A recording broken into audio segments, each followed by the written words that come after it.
Hello mes poules, j'espère que vous allez bien. Moi ça va. Pour celles et ceux qui ne me connaissent pas, je m'appelle Anlia et aujourd'hui j'ai envie de faire un talk sur les raisons de pourquoi j'ai porté le voile, mais surtout sous forme de story. Donc je vais expliquer le processus du cheminement en fait, de pourquoi je porte le voile, etc. De quand j'ai porté le voile et voilà. Et j'espère qu'en fait cette vidéo va aider celles qui veulent se lancer parce que je sais qu'à cette époque, justement à l'époque où j'ai voulu le porter, j'avais besoin d'entendre des femmes qui le portaient pour me rassurer, pour répondre à des questionnements que j'avais, etc. Donc j'espère que ça peut vous aider si vous avez décidé de le faire mais que vous sautez pas encore le pas. Et aussi cette vidéo qui peut servir à répondre à des questionnements qu'on peut avoir vis-à-vis de ma vie au quotidien de femmes qui portent le voile et pour mieux comprendre mon choix, etc. Donc ce que je vais faire, c'est que je vais structurer la vidéo avec des questions que vous m'avez posées sur Instagram parce que j'ai voulu aussi que vous participiez à cette vidéo et voilà, je veux qu'elle soit utile, donc elle réponde à vos questions aussi. Donc je vais essayer de faire l'historique de ma vie, entre guillemets, avec le voile, mais en même temps, je vais couper un peu avec les questions qui me semblent pertinentes à répondre. Enfin, elles étaient toutes pertinentes, mais voilà, les questions qui sont les plus revenues. On va commencer avec le tout début de mon choix, donc c'était en 2011. Il faut savoir que ça fait 8 ans que je porte le voile. J'ai 27 ans et j'ai commencé à le porter à 19 ans. J'étais en première année d'IUT et au tout début, je ne portais pas encore le voile. À cette époque-là, en 2011, il y avait pas mal de chroniques et tout. Je ne sais pas si vous en souvenez, sur Facebook. Et c'est vrai qu'il y avait pas mal d'histoires de filles, de jeunes femmes qui avaient aussi décidé de porter le voile.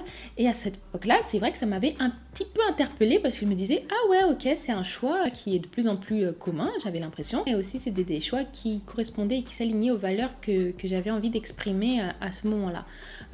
En fait, à ce moment-là, j'ai commencé petit à petit à faire une introspection vis-à-vis de mon choix religieux, donc du choix d'être musulmane.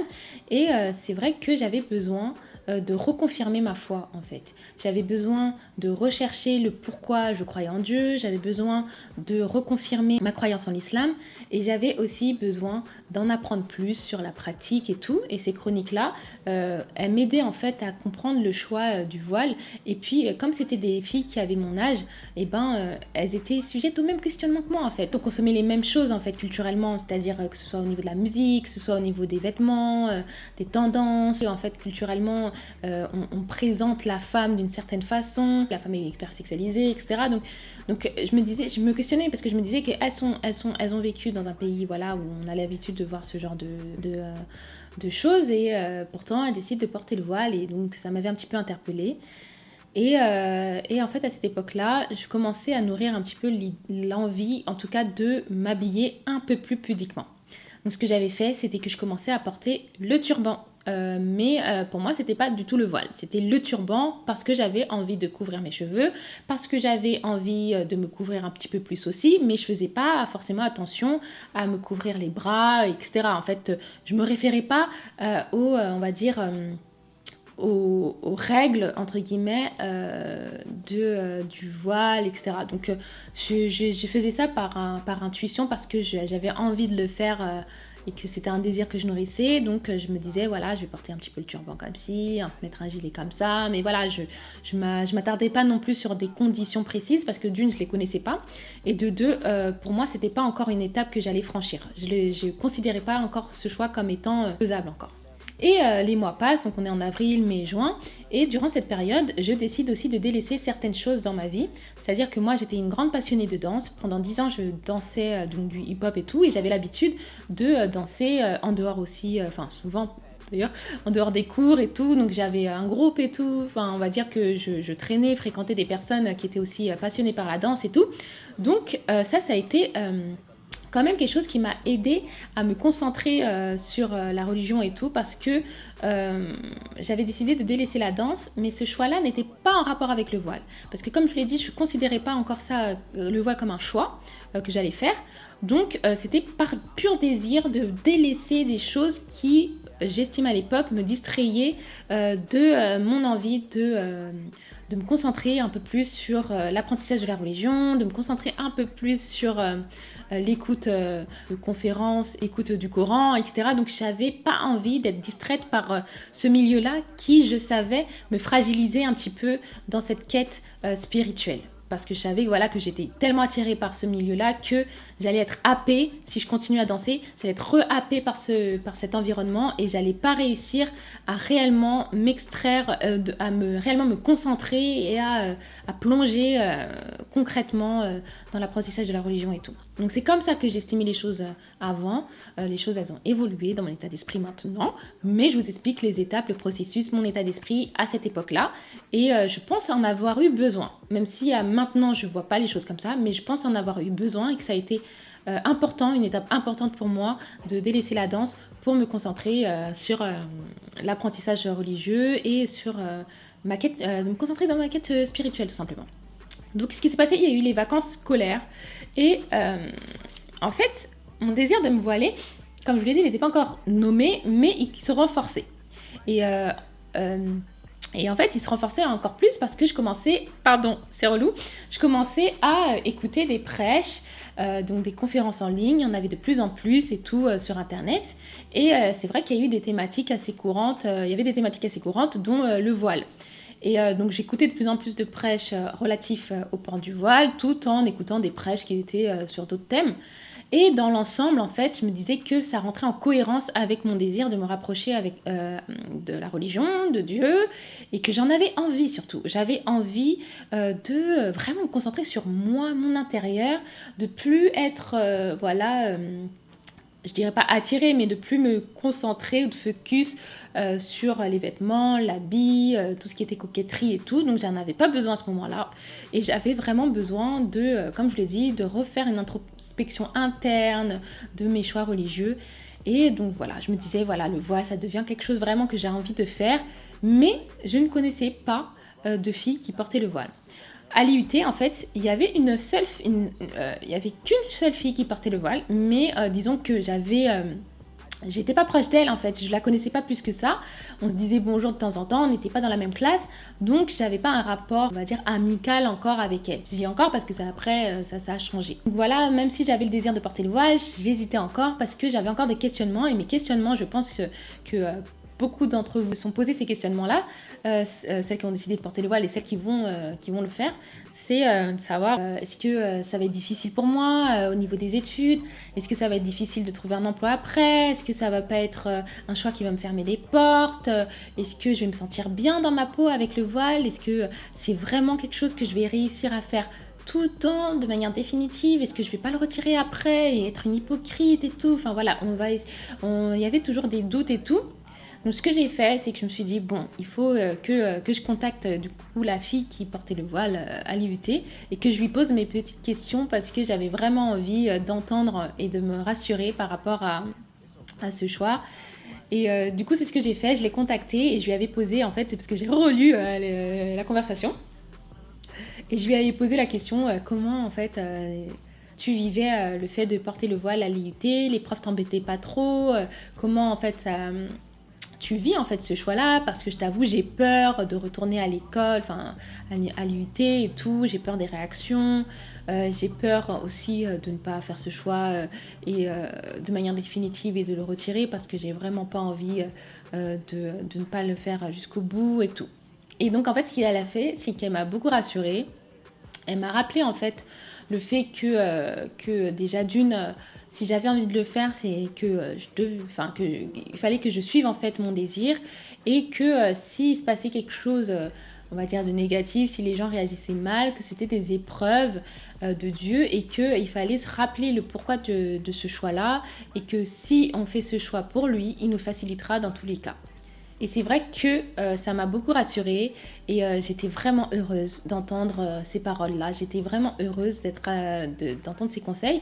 Et puis par rapport à l'école, elle me disait « Oh, tu sais, les profs, c'est vrai que certains, ils m'ont un petit peu embêtée en me disant « Ouais, on comprend pas trop pourquoi tu le mets comme ci, pourquoi tu ferais pas comme ça, avec ton voile, tu le mettrais pas de telle manière. » Mais en règle générale, ça allait. Donc je me suis dit « Bon, bah, ça va, peut-être qu'ils vont être un peu relous, mais ça devrait aller. » En fait, avec le temps, je commençais toujours à lui parler, je posais des conseils, je demandais aussi conseils sur les boutiques, et comment me rhabiller, etc. Parce que j'étais un petit peu perdue, donc ça c'est une étape, on va toutes passer par là, enfin on est toutes passées par là, je vais en faire une vidéo pour vous conseiller en fait sur les boutiques qui pourraient vous aider pour celles qui veulent se lancer. Donc après, elle m'a dit, ok, bah tu sais quoi, on peut se voir en dehors, je t'emmène dans les marchés, parce qu'à l'époque c'était plus dur de trouver des choses modestes et tout. Voilà, on va se voir et tout. Nan. Donc en fait, ça a commencé comme ça. En fait, je me rapprochais d'elle. Ce qui s'est passé aussi, c'est que elle m'a dit qu'il y avait une autre fille que je connaissais aussi de vue à l'époque, donc en première année de l'UT. On se disait comme ça bonjour, mais on n'était pas proches. Qui avait aussi décidé de porter le voile. En tout cas, qui avait envie de le porter. Donc elle était dans le même... En fait, elle était dans le même cheminement que moi. Et ça, c'était trop bien parce que franchement, pour moi, ça a été une bénédiction. C'était comme un signe parce qu'on était toutes les deux dans le même cheminement, que toutes les deux, on était dans le doute aussi parce qu'on se disait, voilà, il y aura la rentrée, comment les gens vont recevoir le fait qu'on porte le voile et tout, alors que l'année d'avant, on n'était pas du tout, parce que c'était pas une transition qui était évidente en fait, parce qu'on n'était pas du tout, voilà, on va dire... modeste ou quoi en fait, on va dire ça comme ça. Donc comment on va gérer en fait les réactions des autres et tout. Donc elle m'avait confié en fait le fait qu'elle s'interrogeait aussi, et ce qui s'est passé c'est que comme on avait décidé de commencer à sortir ensemble, aller dans des conférences à la mosquée, d'écouter des prêches et tout, bah c'était trop bien parce qu'on s'est dit que voilà, on pouvait se rapprocher, qu'on pouvait s'entraider surtout en fait.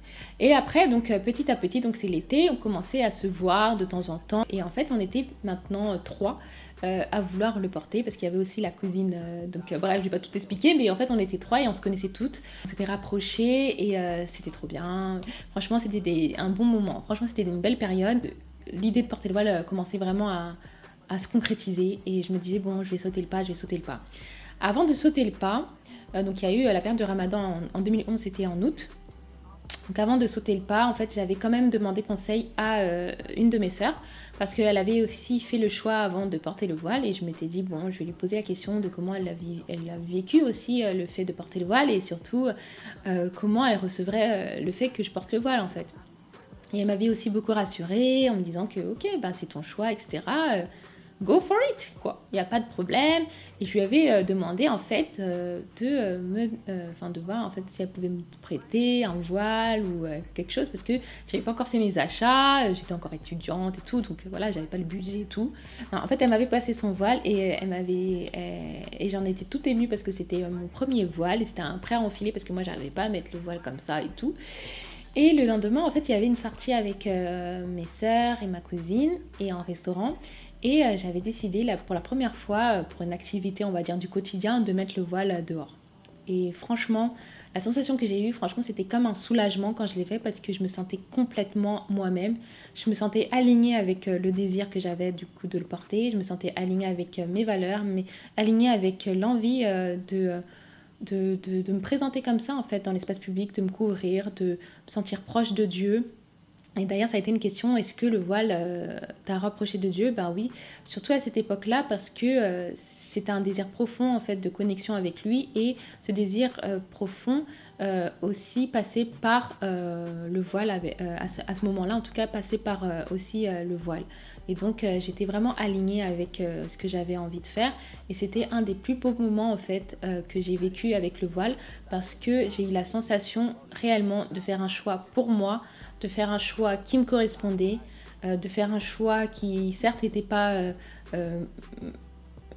hyper commun, mais qui était vraiment aligné avec mes valeurs. Et ça fait du bien de se connaître en fait, ça fait du bien de faire des choix qui te permettent d'exprimer une partie de toi-même. Et quand on est jeune, en fait, c'est assez dur de trouver...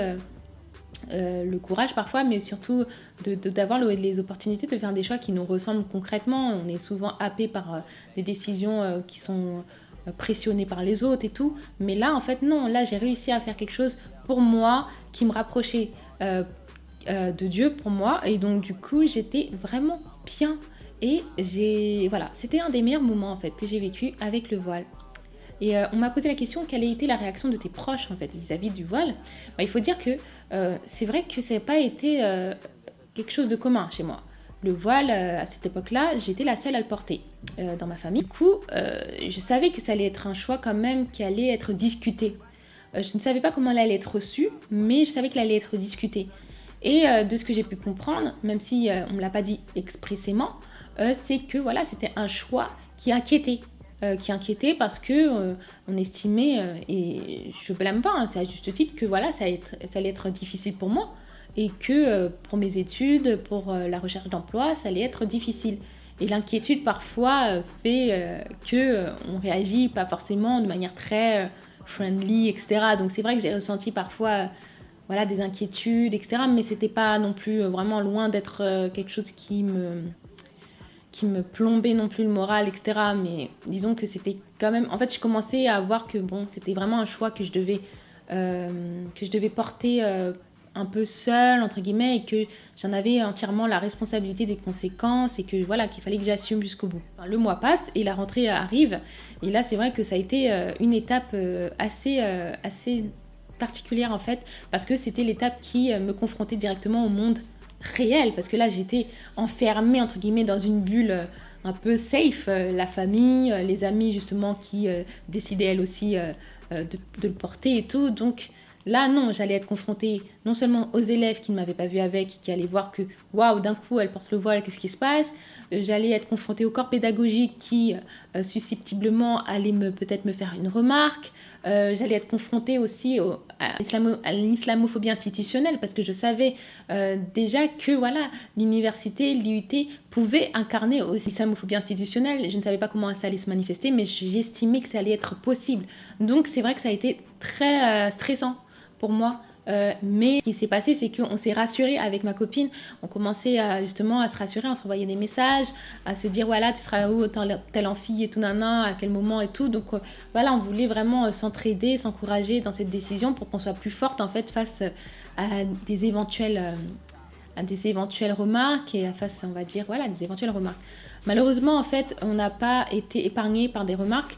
Carrément, on a eu une convocation le jour même de la rentrée, donc ça a été assez violent quand même à vivre, parce que normalement, une rentrée, tu as envie de bien la vivre, de te mettre dans le bain des études, de te concentrer sur tes études, et tu as été convoqué de manière injustifiée par le corps pédagogique pour t'expliquer sur ton choix, pour t'expliquer le pourquoi du comment tu portes le voile. Et c'était pas des questions, on va dire, de pure curiosité saine. D'ailleurs, même si c'était de pure curiosité saine, ça aurait pas lieu d'être, parce qu'elles n'avaient pas à savoir, en fait, enfin, en tout cas les professeurs, ils n'avaient pas à savoir le pourquoi de notre choix. Il nous appartenait, on est majeur, et surtout on est à l'université, donc on n'est pas soumise aux règles de la laïcité de 2004.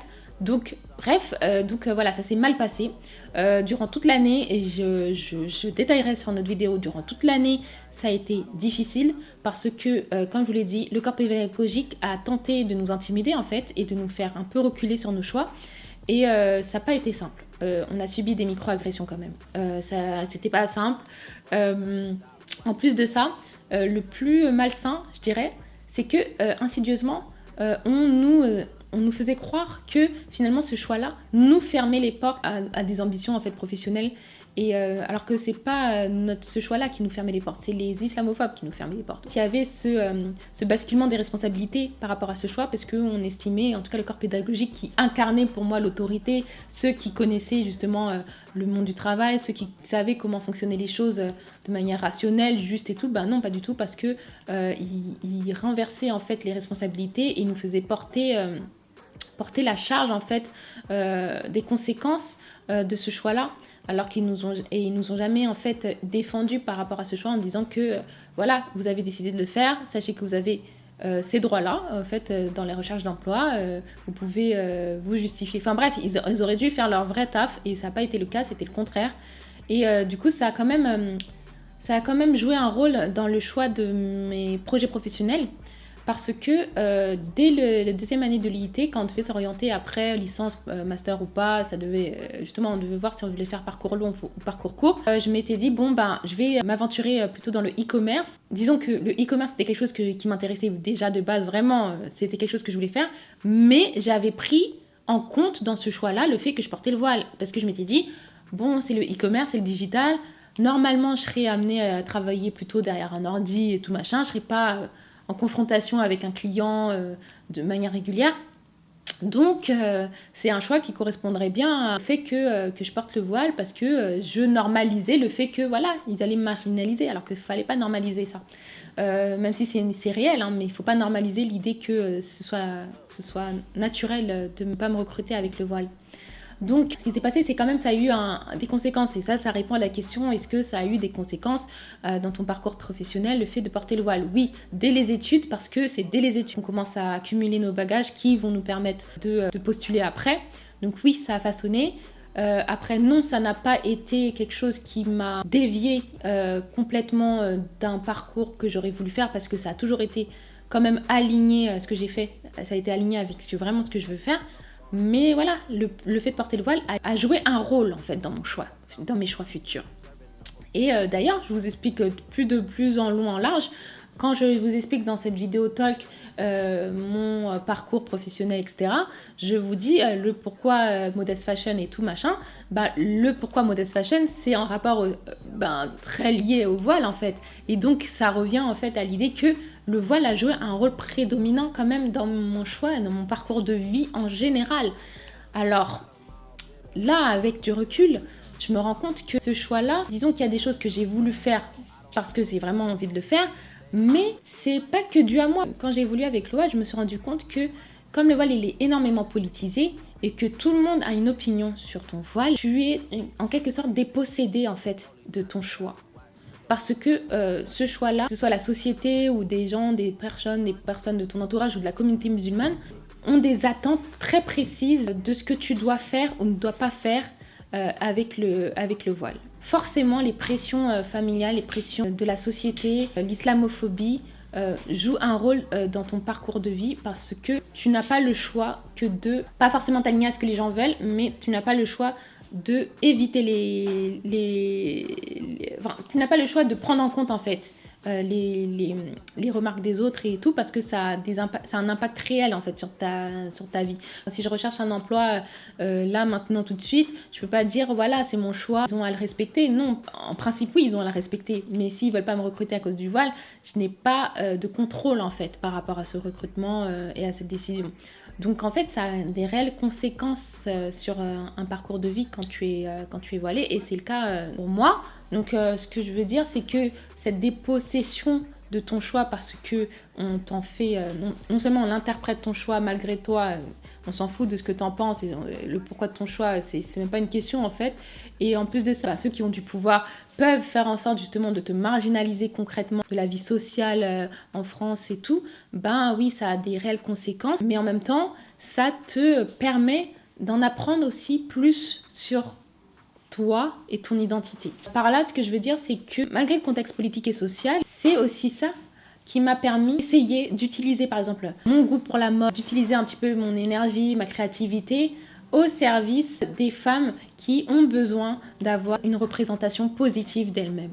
Ça m'a permis aussi d'en apprendre plus sur moi, sur ma détermination à porter des choix que j'ai envie de porter. Et puis aussi, même si le voile est très politisé par les autres, etc., ça devient aussi un marqueur social aussi pour moi. Même si c'est une raison de base qui est purement spirituelle et personnelle, c'est quand même un marqueur social pour moi parce que par la marginalisation de la société, par la marginalisation des profs, par la marginalisation des autres ou de certaines personnes autour de moi, ça m'a forcé à appartenir à un groupe qui me comprend, appartenir à un groupe qui partage des idées communes, qui partage une vision commune de ce qu'est le vivre ensemble, qui partage une vision commune de ce qu'est le vrai féminisme par exemple, qui partage une vision commune de valeurs religieuses ou pas, mais ça dépend en fait. En fait, ça m'a forcé finalement à chercher des personnes qui partagent des choses en commun avec moi, et du coup, il n'y a pas que du négatif parce que ça nous pousse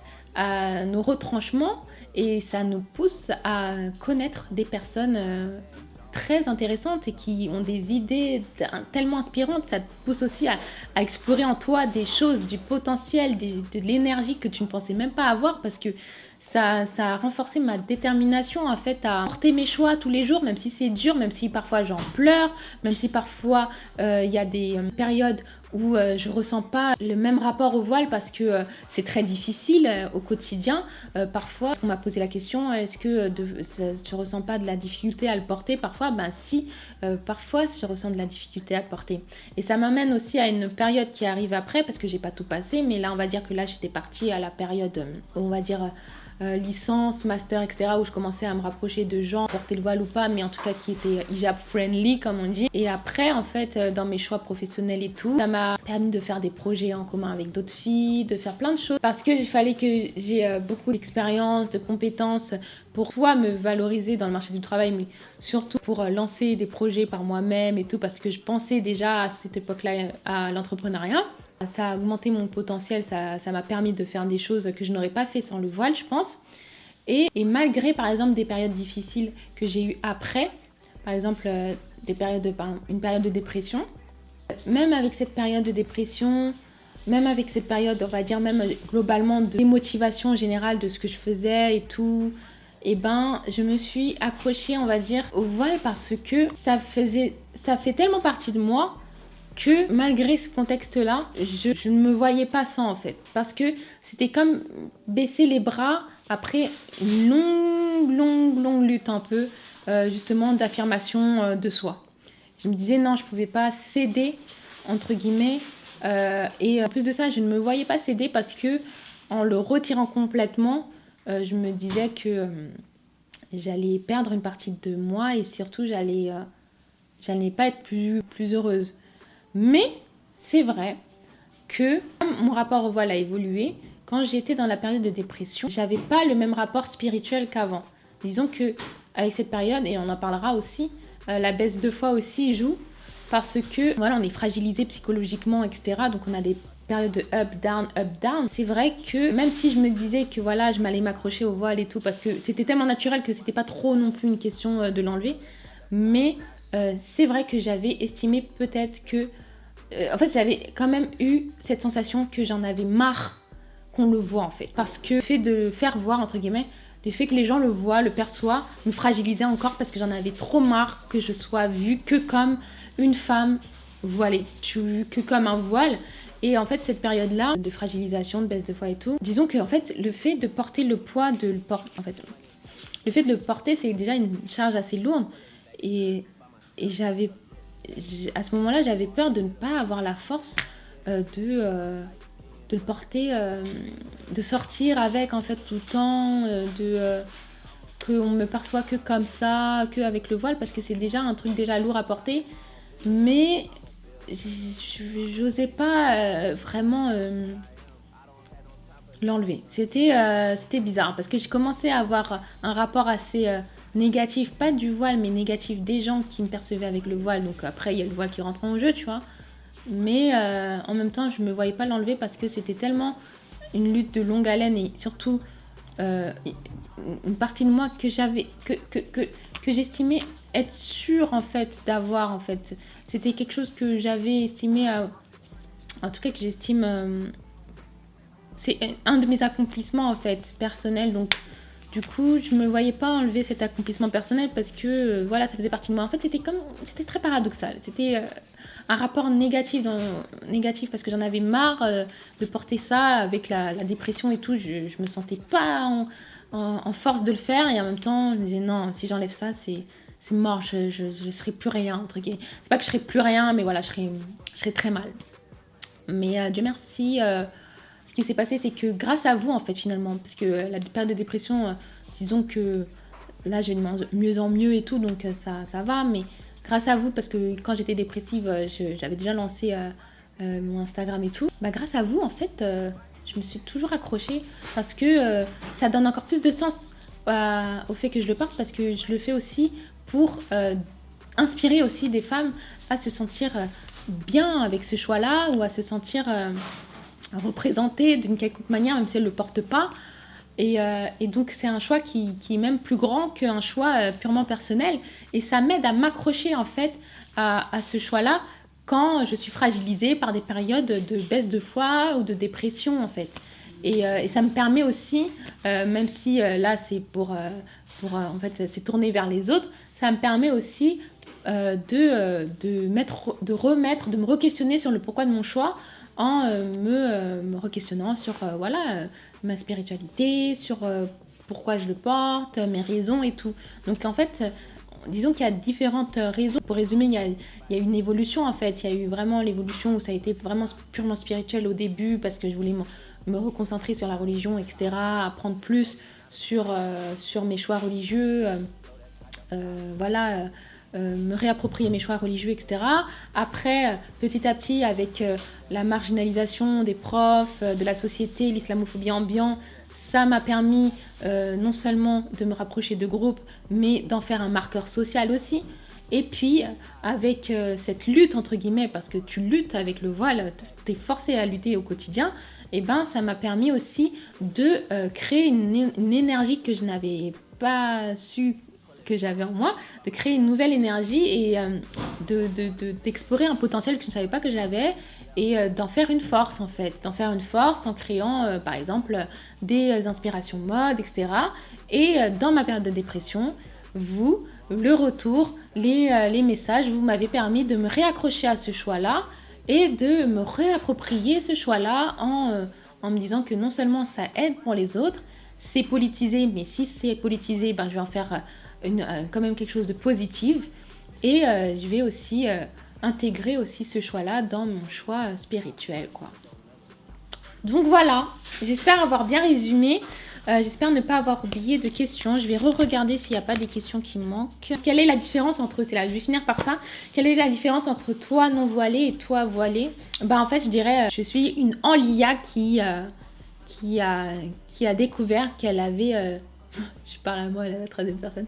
Qui a découvert une force qu'elle ne pensait pas avoir, en fait, tout simplement. Une force de détermination, une force. Et j'ai su encore mieux découvrir qui je suis avec ce choix-là. Et voilà, en fait, tout simplement. Donc ça m'a rendue encore plus forte. Voilà, je dirais ça. Donc j'espère qu'on se retrouvera pour une... Oula, je vais pas parler. Mais j'ai tellement parlé, et en plus quand je parle trop là, ma voix... Ouais, bon. J'espère qu'on se retrouvera pour une prochaine vidéo. J'espère que la vidéo vous a plu. Je vais faire un hashtag, non. Je vais créer un hijab tag sur IGTV. Donc là, je vais poser d'autres questions un peu parfois fun, parfois profondes aussi sur les hijabs. Et je vais vous inviter à répondre aussi. J'espère que vous allez participer. Je vous invite à me retrouver sur Instagram, sur Twitter, sur YouTube. Hein. Abonnez-vous, allez. J'espère que la vidéo vous a aidé surtout. C'est ça le principal. J'espère que la vidéo vous a aidé à mieux comprendre mon choix, mais surtout aux filles qui avaient besoin d'entendre des choses par rapport à mon choix. J'espère que ça permettra de dissiper quelques doutes que vous avez. Quel que soit le choix que vous faites, tant qu'il est aligné à vos valeurs, c'est le principal. Je vous souhaite beaucoup de courage, mes poupous, pour les choix que vous faites au quotidien, parce que être soi, c'est difficile, et surtout quand la société veut pas de vos choix, en fait, et vous marginalise par rapport à vos choix. On n'oublie pas la phrase de base: soyons nous-mêmes et soyons fiers de ce que nous sommes. Je l'ai un peu remixé parce que c'est plus inclusif. Et j'espère que voilà, on se retrouvera très vite. Je vous fais de gros bisous. À bientôt. Bisous mes poupoules.